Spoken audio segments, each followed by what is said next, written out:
knits at all and you're wondering how to finish an edge, you may have looked at some of your t-shirts as a reference, and they've got a double needling effect on the bottom. But if you flip them over, you notice that they got a whole lot of action going on the back. How do you do that? It's not 2 straight stitches, because if you were to do 2 straight stitches, when you pull, they will pop. So what I'm going to teach you today is how to do this stitch, which is called a cover stitch, on a machine that is not a cover stitch machine, on your regular machine with a double needle. So it's called a double needle or a mock cover stitch. These are really easy to find. You can go to your local craft store. They come, I've got a couple here. The weight of the needle is on the right-hand side. That's 75 or 90 like I have here. And the distance between the needles is in millimeters. So this one is 4 millimeters and this one is 3 millimeters. You can get them up to 6, 8.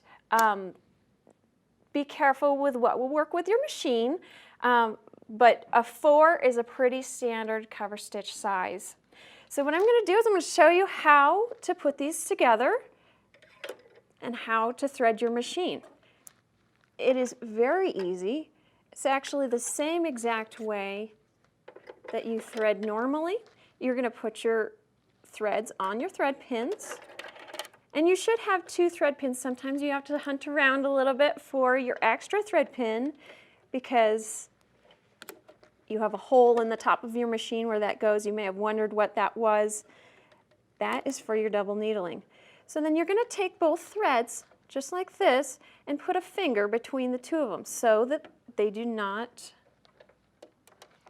tangle. And you're going to thread your machine as you would normally. Now if your machine right here where your tension plates are, sometimes your tension plates are on the front, if you have a fin there, you're going to make sure to put your thread on either side of that fin, but then continue to thread just as you would for a single needle. The only difference is you're going to use the double needle. So again, as you would normally, flat side toward the back. Just tighten that thumb screw. You'll have to thread manually.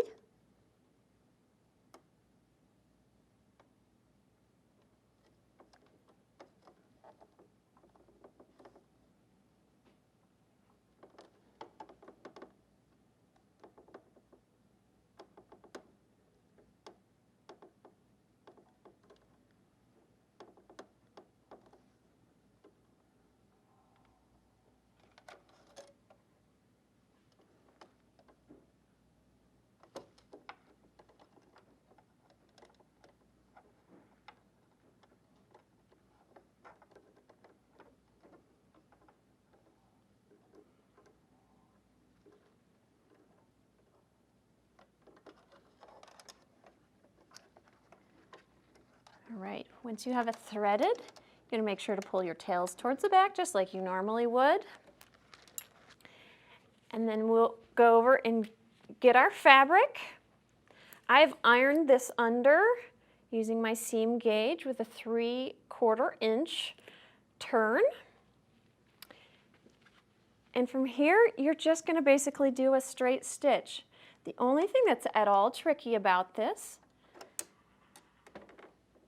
is that you're going to feel with your fingers underneath where the edge is, and you're going to line that up with the center of your foot. Okay.